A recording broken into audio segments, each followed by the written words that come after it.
As an exercise during this episode, I would like you to imagine the environment in which it's being recorded, based only on the audio. Give it a try. And if you're feeling descriptive and interested in interaction, consider leaving a voice message and tell us what you imagined. You're listening to the Casting Shadows podcast, and this episode will hopefully be brief, and its main topic will be about the question of imagination. And it will also serve as a framework to share calls that have come in to the show.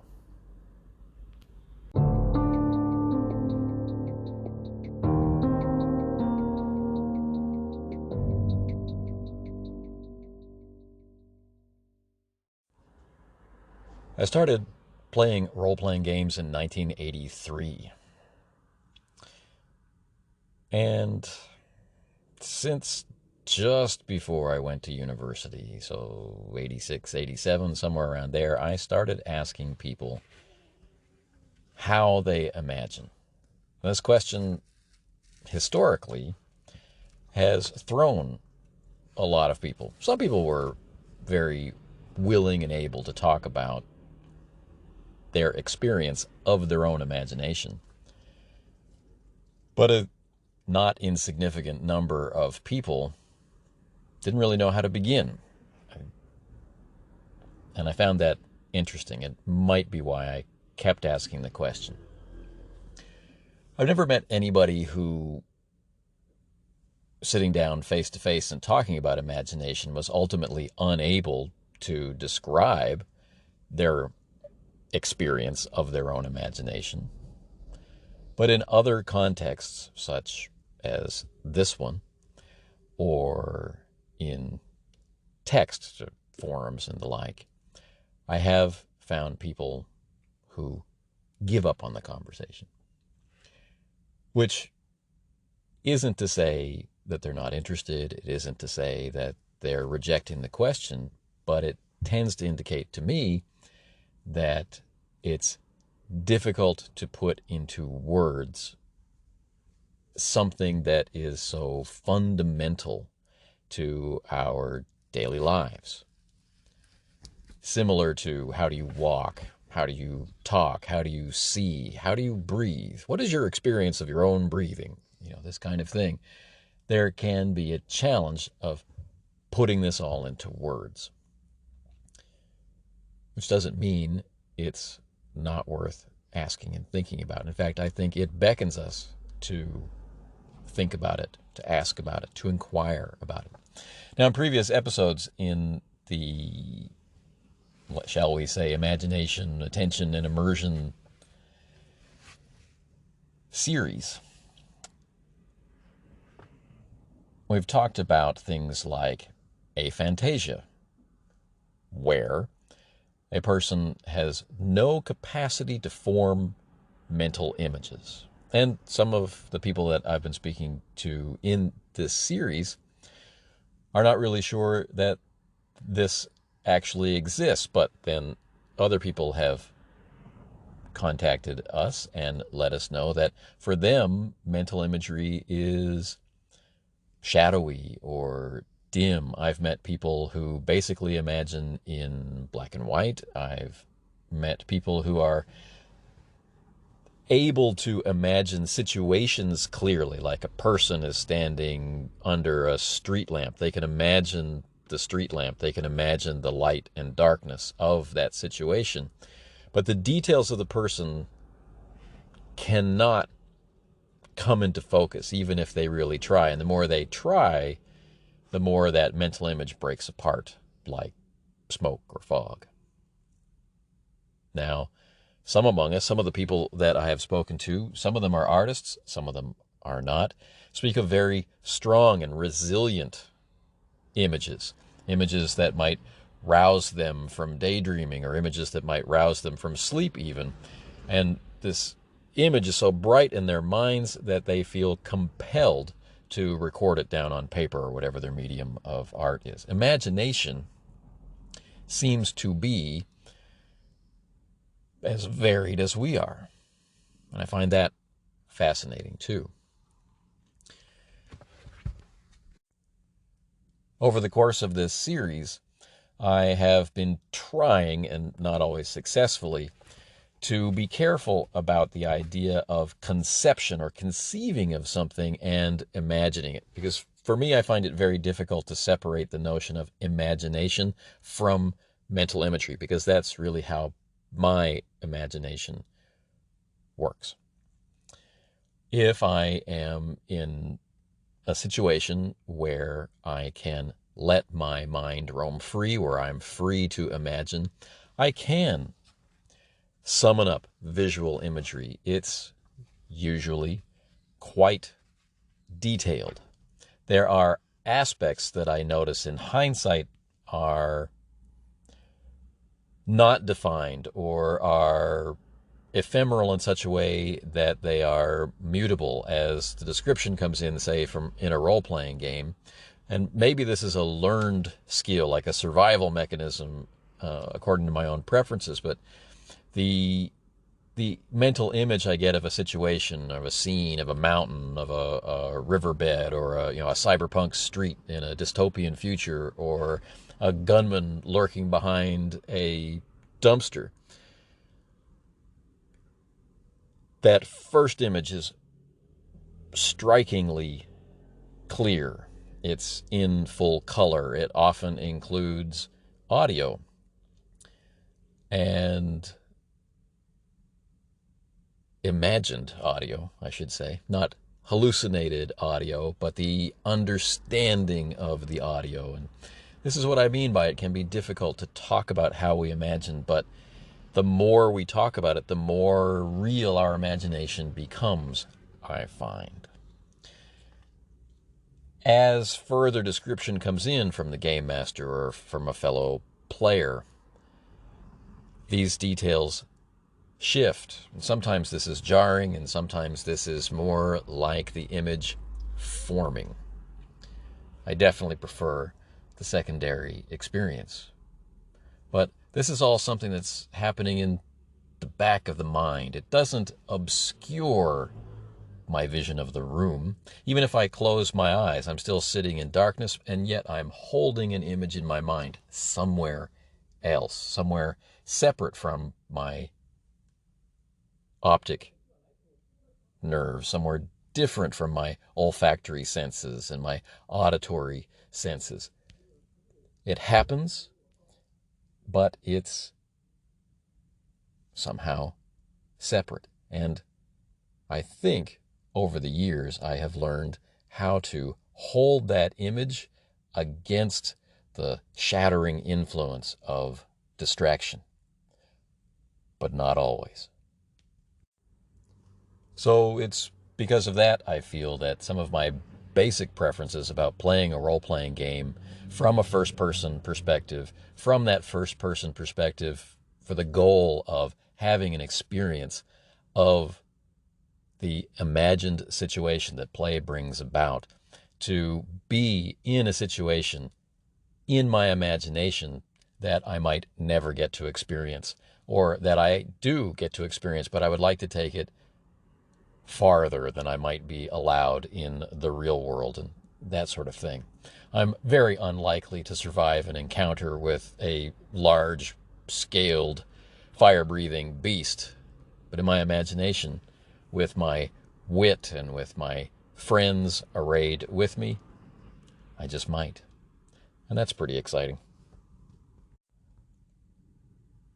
Also, over the years, during these conversations, I've discovered that there are people that I play with, that I have played with, and likely that I will play with in the future, who can imagine, who can imagine similarly to me or as vibrantly, if differently, who don't imagine anything while they're role-playing. They It's not that they choose not to imagine anything. It just, they started out playing and it never occurred to them to imagine what was happening in the way that they imagine, whether that is visual or in some other way to conceive of the ideas and information brought forward by play.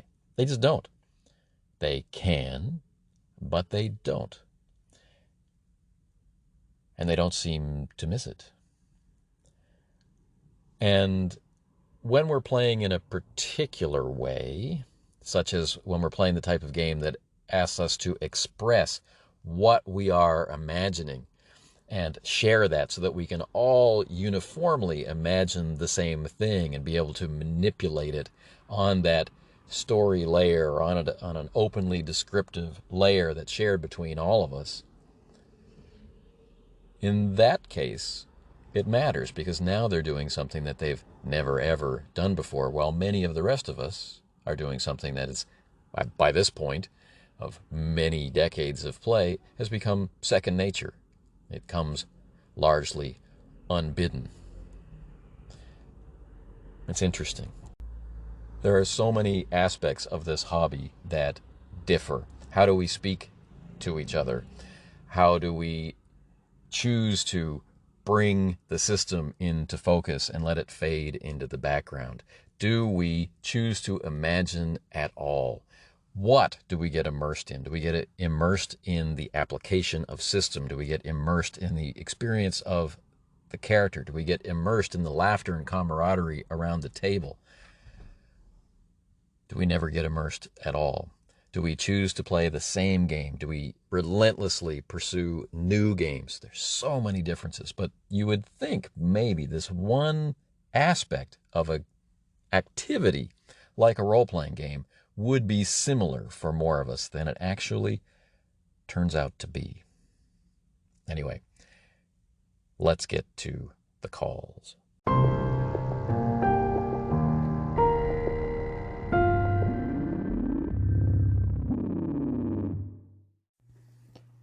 Our first call, and these calls are going to be presented in the order in which they came in. So our first call is from Spencer, also known as FreeThrall, from the Keep Off the Borderlands podcast, the new home of that strange creation, Movie Night, which is so very powerful and popular among we who were formerly anchorites, and now, I guess, we're just spots. But anyway, if we consider Movie Night to be something like Frankenstein, then Goblin's henchman is the medical fellows at Ingolstadt University. And Jason Connerly then takes on the role of the young Dr. Victor Frankenstein. And Movie Night itself, as we said, is Frankenstein's monster, which means that Keep Off the Borderlands is a small cottage in an idyllic setting with a kind family dwelling within that gives the monster peace and respite from his woes, near a gentle body of water in which things look lovely when they float. But anyway, Spencer is calling in regard to the episode where I interacted across time and space with Safer of Safer Fantasy Crafting. And then the call branches out from there. So let's listen to Spencer. Hello, Spencer. Hello, Anthony. Spencer here. There are elements of this message which have been a long time coming, and I'm mainly harking back to Safer Fantasy Crafting's extended contribution from a few episodes ago. I was listening to that particular episode in the shower, and there were a few points I wanted to address, having been a player in one of the games that Safer was referencing. It's taken me some time to go back and re-listen to that episode in the hope of recapturing those fleeting shower thoughts. So here goes. First off, I want to say that I'm in the robust immersion camp. If something draws me out of a game, it's a bit like momentarily pausing a show I'm watching or looking up from a book I'm reading for whatever reason. I believe I can resume my immersion without too much trouble. The only time I can see that spoiling anything is if I'd unknowingly missed some detail that turns out to be a crucial piece of information further down the line. That message from Safer, where he was referring to playing a teenager who was becoming increasingly frustrated with this conversation that was going on between the elder members of two different families, and his character going against protocol, interrupting this seemingly quite formal and perhaps obtuse discussion of a sensitive issue of the murder of his character's father, my character's son.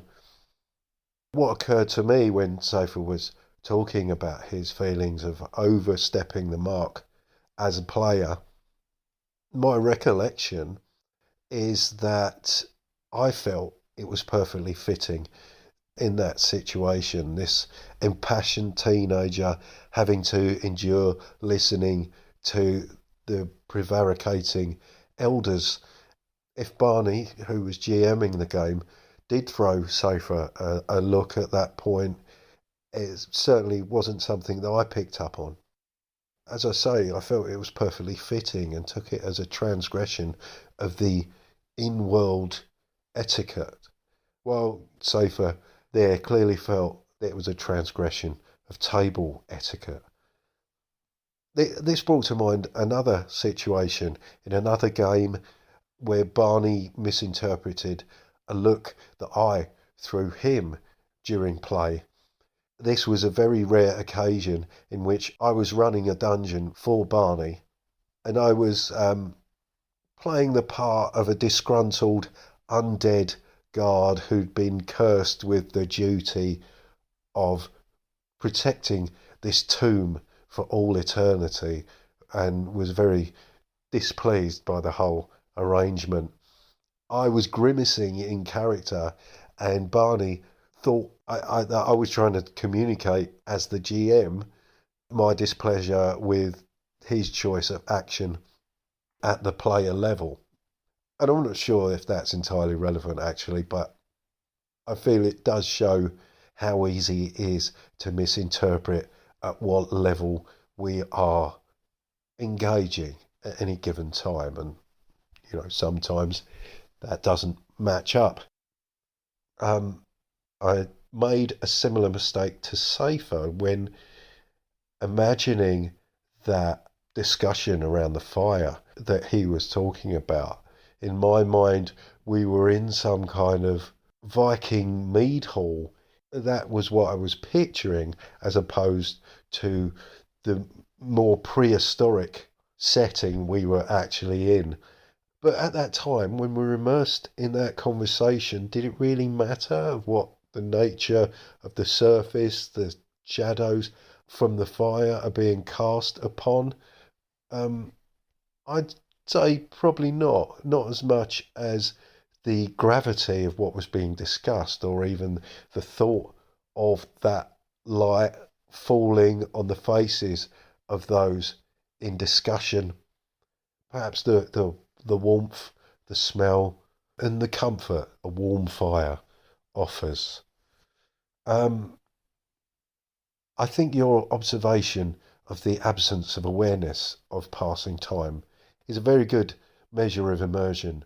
Immersion for me is very much along those lines. But no matter how unaware I might be of how much time has passed, the fact that I'm playing a game is never lost on me. Now, despite being in that robust immersion camp, I do have my limits. I play solely online, partly due to my location, but mainly due to physical limitations. I have multiple sclerosis, which, without going into detail, means that negotiating with the physical world can be particularly challenging. So, the possibility of engaging in an activity that offers the opportunity of setting all that aside for just a few hours is a very attractive one. However, there are limits, and my limits are around the 2.5 hour mark. I mean, there comes a point at which I'm no longer able to feel physically comfortable enough. No matter how good the game is, no matter how much I've been enjoying it up to that point, if the session goes beyond that barrier at which I can no longer comfortably sit, at that point, I'm mentally willing the session to come to an end. And I can engage in the sense that I'm still aware of what's occurring in the game, but I am no longer able to really immerse myself because I become very aware of the time and the fact that my attention is split between what's occurring in game and what I'm having to deal with in my physical reality. And there we are. I think that's as much as I have to say. I've very much been enjoying the extended discussion of this topic. So thank you for that. And it's high time I gave you your show back. Take care. Thank you very much for that call in, Spencer. You may have felt like it was a long call, but I didn't even really notice the passage of time. I think it's really cool when we can get other eyewitness reports or ear witness reports or Hangouts witness reports, whatever, of a moment of play. How things strike us and what activities that we are actually doing while we are playing, as you rightly point out, aren't reliably observable. What we think is happening, what we think someone is thinking, what we think someone's reaction is, might not be the case at all. Or it might be right on the money, but we never know.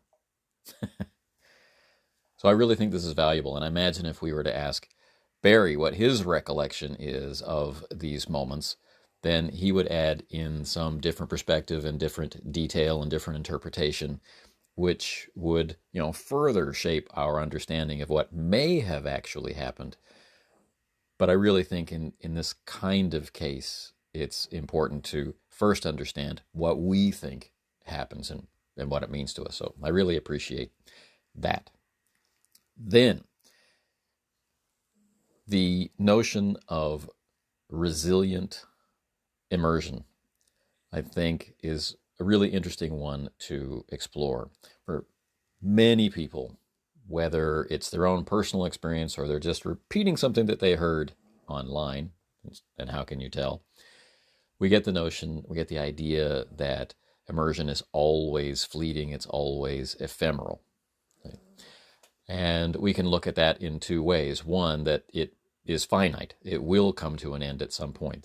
You will have to roll dice, and that may end your immersive response. Or you will have to get up and go to the bathroom, or adjust your seating, or make room for someone else, or any one of 1,000 other things can happen around you and cause your ability to focus your attention or to enjoy the focus of your attention on what you are experiencing can be interrupted.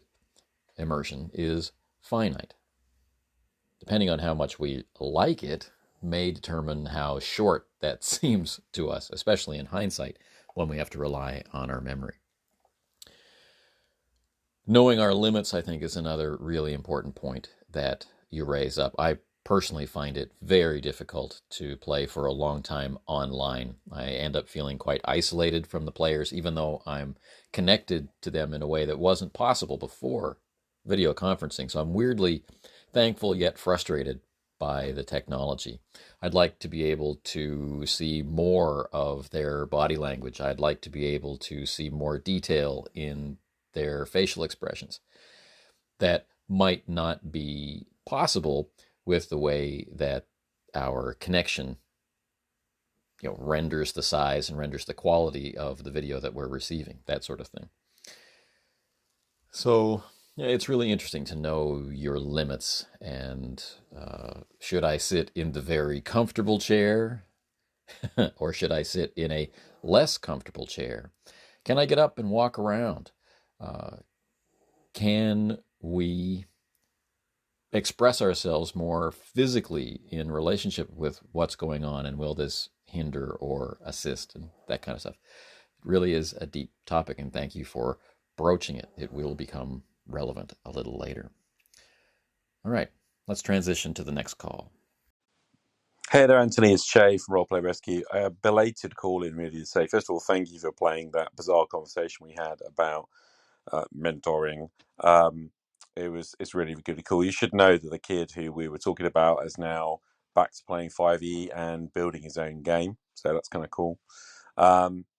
But also, I just want to say thank you for having Daniel Jones on. I always love hearing Daniel Jones, and it seems like you've kind of kicked him back into doing his own podcast as well. So it's really great to see Primeval Fantasy back on the air, as well as him coming on your show.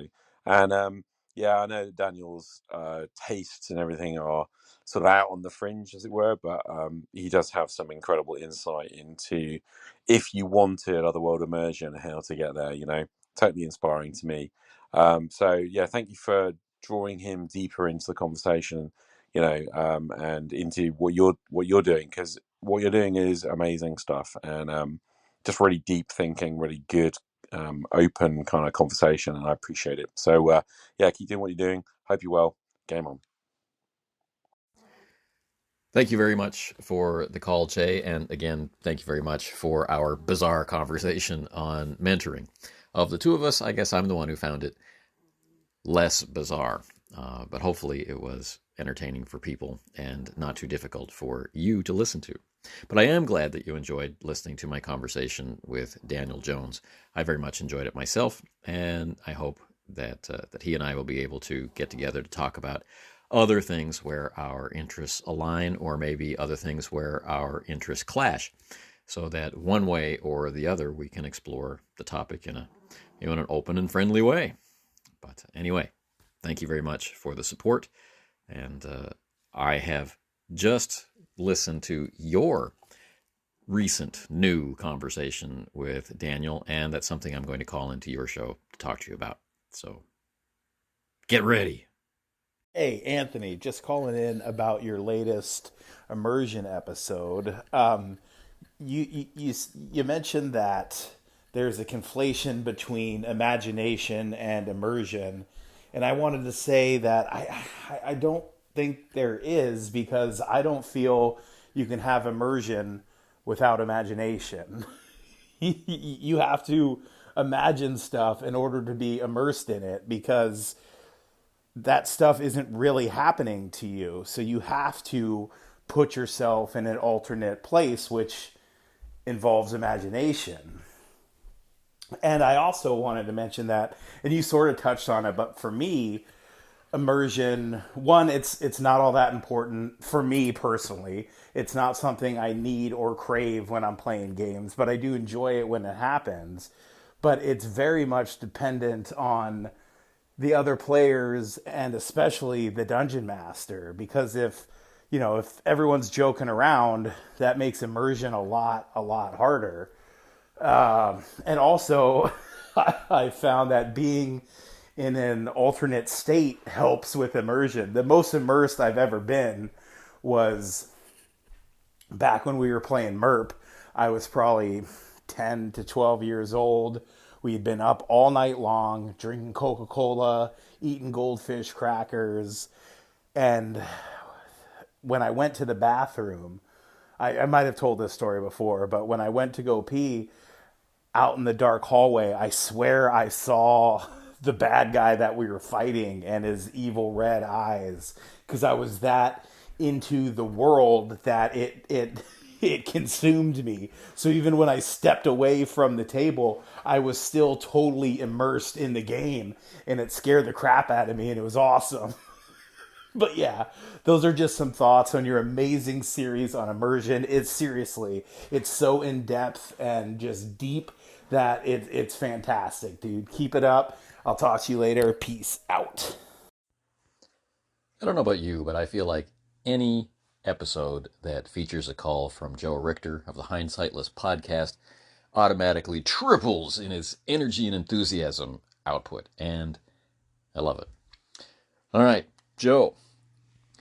I guess I must have buried the lead in that particular episode because I'm in total agreement with you that, in part, if you are visually imagining the situation, so an immersion in scene, or if you are visually imagining the perspective of the character, so immersion in character, then what does that actually mean? Well, that would mean, according to how I've been trying to explain it, that you have created in your head, you have imagined visual and maybe auditory and maybe tactile and other sensory information. You've imagined those details. And where the immersion part comes in is not the imagining. It's not the mental imagery. It's not the understanding or empathy with the character or the ability to visualize or otherwise conceptualize that situation. Where immersion comes into it is we become enthralled by it. We become immersed in it through the vehicle of attention. It grabs our attention. It holds our attention. For some reason, we are motivated enough to pay so much attention to that element, that imaginary thing in our minds, that other things receive less attention. They drift into the background. And one of the signifiers of this is losing track of time or being less concerned about physical comfort or discomfort or this sort of thing. Like a flow state for the imagination.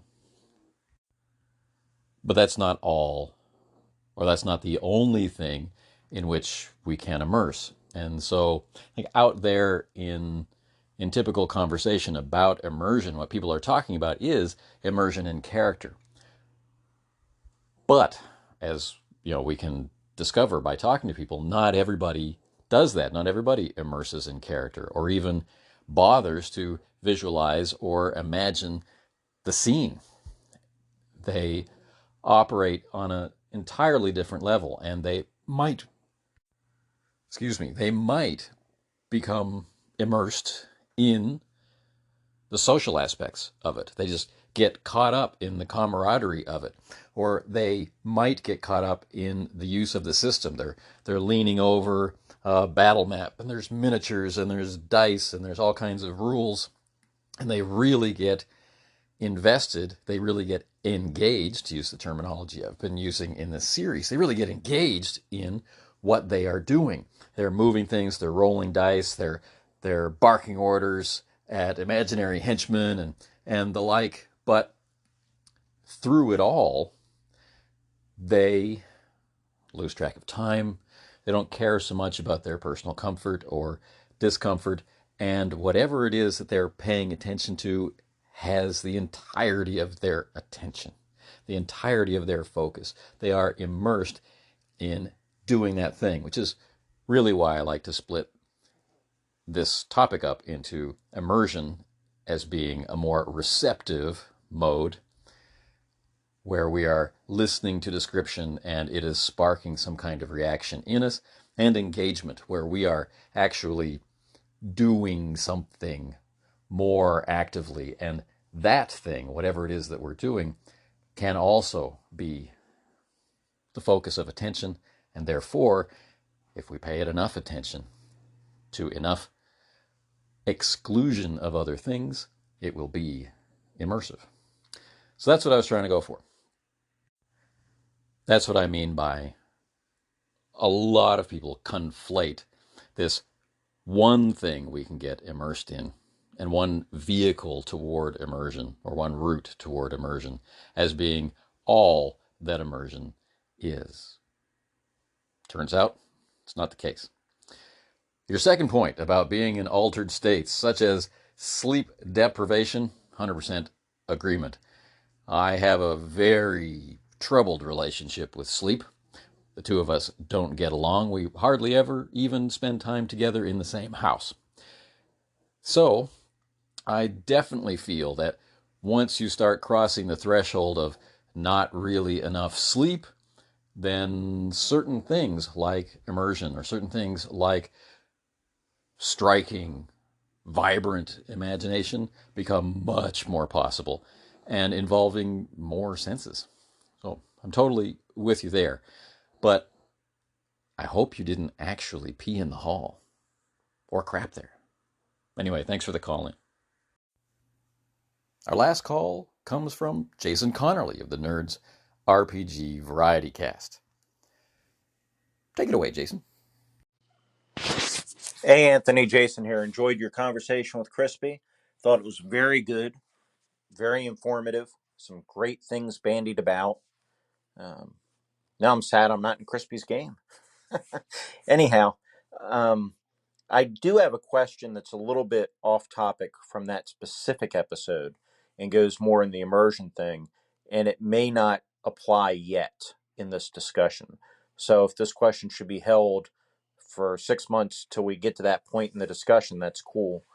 But at what point do the proliferation of mega currency and meta mechanics and all these kind of things, pushing rolls and using bennies and having doom pools, and at what point does that potentially get in the way of immersion?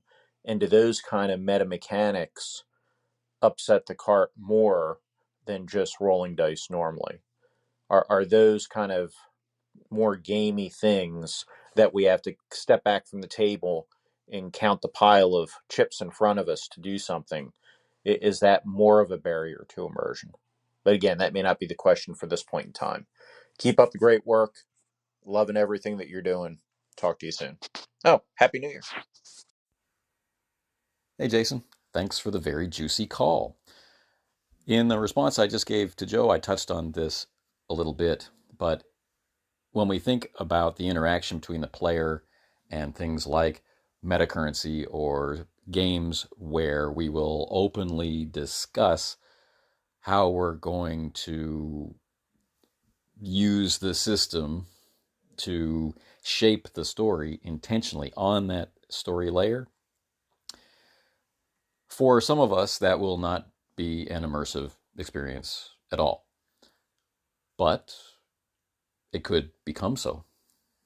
I definitely find that things that we don't enjoy doing, it's difficult to pay attention to them in the way that's required to have that focus grab so much of your attention that the experience becomes immersive, right? We just don't like it.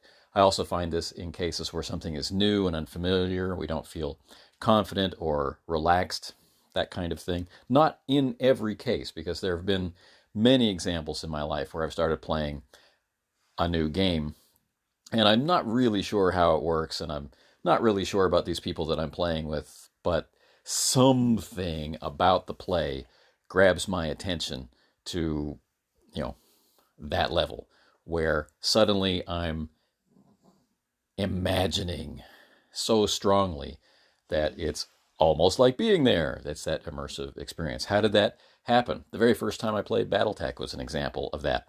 And, that's a kind of game that can overwhelm a new player with lots of details like modifiers and the different lore that is represented on any particular battlefield that you might be imagining. So it is possible, I think, to, in an unbidden sense, to surprise yourself by falling into an immersive state. But games where, as you're talking about, we are heavily involved with metacurrency.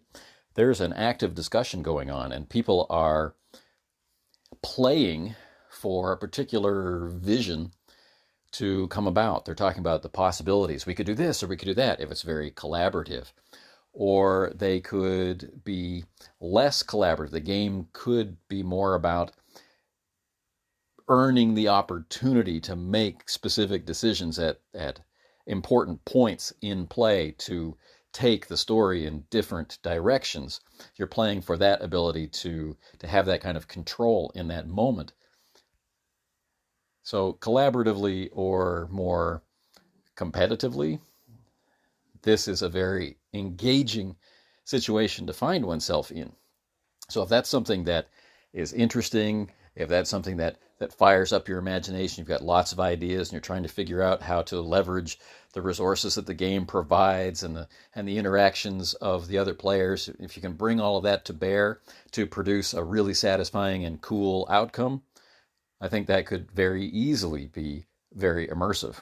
It would not be immersive in character, but it would be immersive. Awesome call. It is just the right time for it. And if everything works out, I think I'll be having a conversation relevant to this particular point and the layers of play that were described in earlier episodes, how they come together in a practical sense for the game master to think about how this particular game and these particular people interact and where we can focus our attention to get better results. Anyway, thanks again for the call. Thanks as always for everything that you do. It's like you're everywhere all the time. And if you're going to be spending less time on podcasting, I know that you're going to be missed. Even if you still release episodes every week, you're going to be missed. Anyway, it's one last section for this episode, and then we're done. And that section is what I was just alluding to. It's a little bit of a practical look at all of this.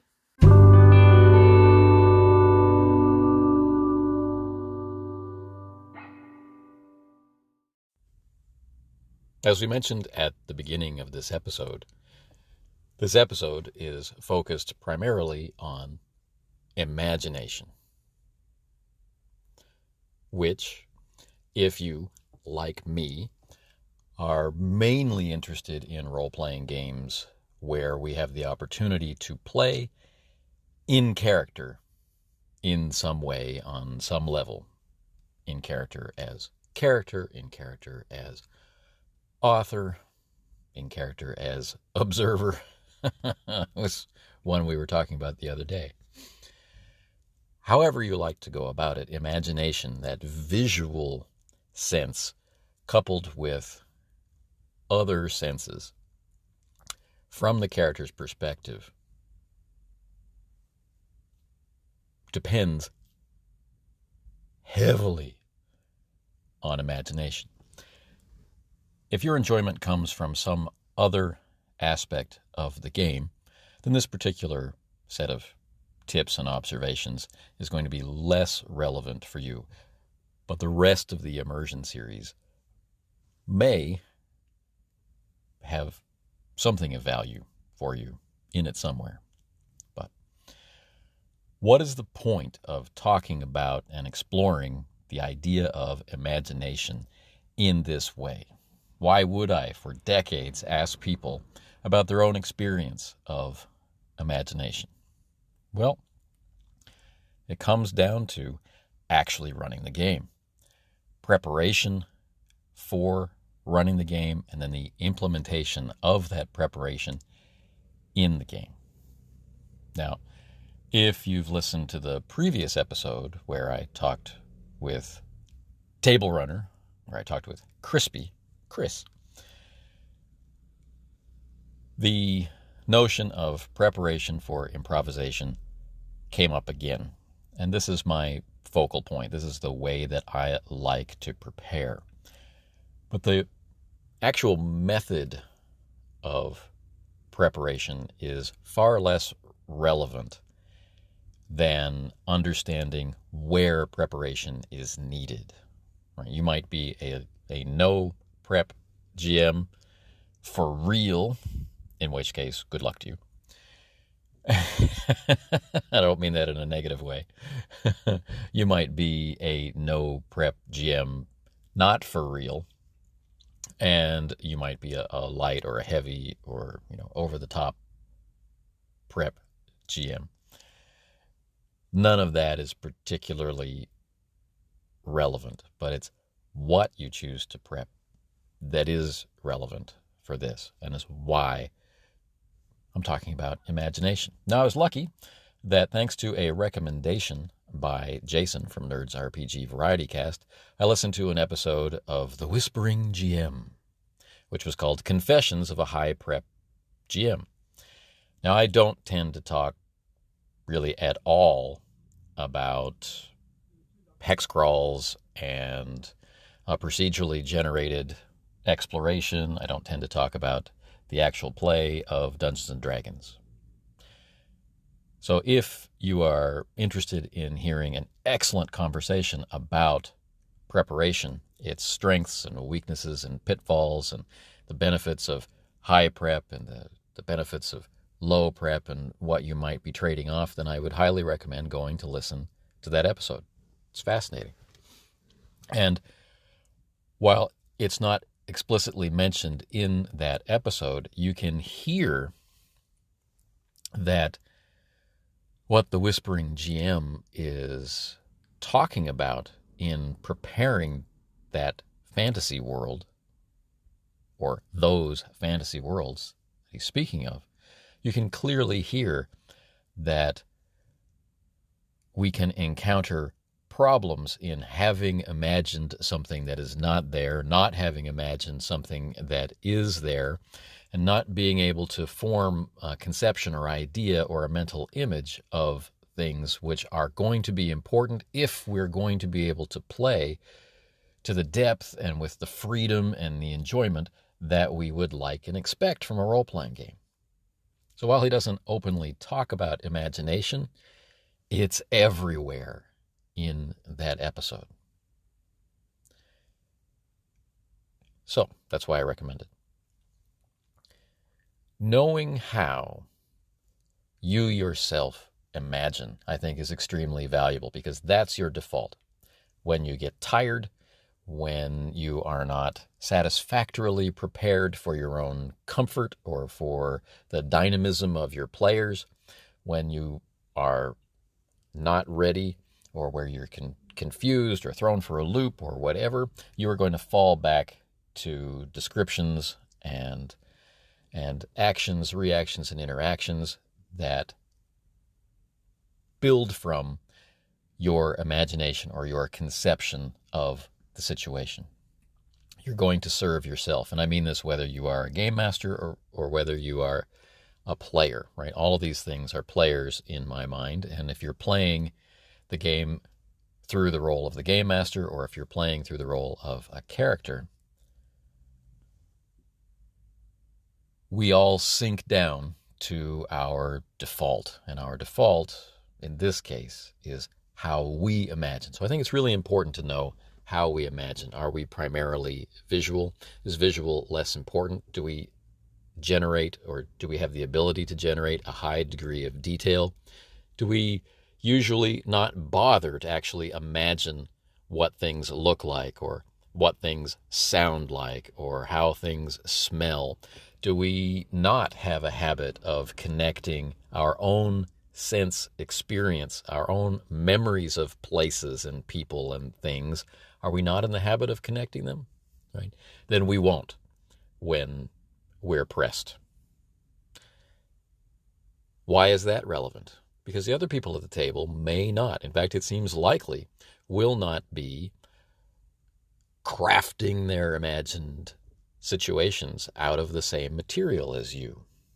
Right? So preparation should involve an understanding of description. What do things look like? Is there anything else that's particularly noteworthy about the sensations of a place, such as the temperature or the windiness? Is there grit in the air? What about the smells? Are there distant sounds? Are there constant or regular sounds that make up the place? What do all of these senses contribute to your description? Are they worth it? Are they additive? Or are they just distraction? These are things to think about, as well as what senses can I use to heighten the experience of the players? What are the things that they are weak in imagining that I can help bolster through my description? And what are the things that they're strong in imagining so that I can dial that back and let them fill it in, because that is their nature. That is the way that they imagine. What is the balance of these talents and weaknesses, these strengths and weaknesses in the group in terms of our imagination? Do none of us actually bother to imagine anything? Do we want to start? Right? These are questions that I think are helpful to have as part of your preparation. And it can expand opportunities for immersion if that's particularly interesting for you. In that, once that description is practiced and flows naturally, becomes a part of how you present scenes or how you present your character action, reaction, and interaction, then that is a load lifted. That part of play becomes easier, and it contributes to others' experience of play, which creates this more vibrant imagined situation of play, and that is a common trigger for immersion in character. It's also one of the ways that we have fun. I find people, their moods tend to be lifted when the thing that we're doing as a group, when we get the sense that we're doing it well. That is more fun, and more fun is contagious. And then as we start to have fun together as a group, that in itself can lead to more focused attention, because how long can we keep this going? How well can we do this? And that itself is another road to immersion. There are many roads to immersion. There are many things in which to immerse, and imagination is but one of them. But as this is a descriptive hobby set almost entirely in our ability to communicate with each other through language, whether that be written or spoken or signed or what have you, the role of the imagination never really fully goes away for at least someone at the table. And usually that's the game master, or it's someone who will in the future become one. Or at least I like to imagine that's the case. Anyway, thank you for your time and attention to this episode. Thank you very much for everyone who has called in. I'll have links to all of the shows for all of the callers. Now, I've asked a few times over the last few episodes for people to call in and describe their own experience of their own imagination. This is still open. Whenever I've collected enough, that episode will come out, and we'll hear what people have to say about their own imagination. But it's kind of difficult to start from a blank slate. So let me refine things for you. I'd like you to try and imagine a daytime scene in a ruined castle with a broken staircase upon which sits one of your companions. What do you imagine? What details, what types of details are a part of your mental image or mental conception of that scene? What do you see in your mind's eye? Do you hear something? Do you smell something? Do you feel something? Call it in. Take a few minutes, 2 or 3 minute recording, and send it to me through the information in the show description, such as SpeakPipe, or sending me a message on Discord. Now, at the beginning of the show, we mentioned, please feel free to imagine my environment with all the different sounds and whatnot in the background. If you played that game at home, feel free to call in and let me know what came to mind for that as well. But anyway, this episode has reached its conclusion. Thank you for listening. You've been listening to the Casting Shadows podcast. You can find us here where you're listening to it now, and on YouTube at Runeslinger is the way to find me on YouTube. And you can find the Casting Shadows blog at castingshadowsblog.com. Until the next time, take care.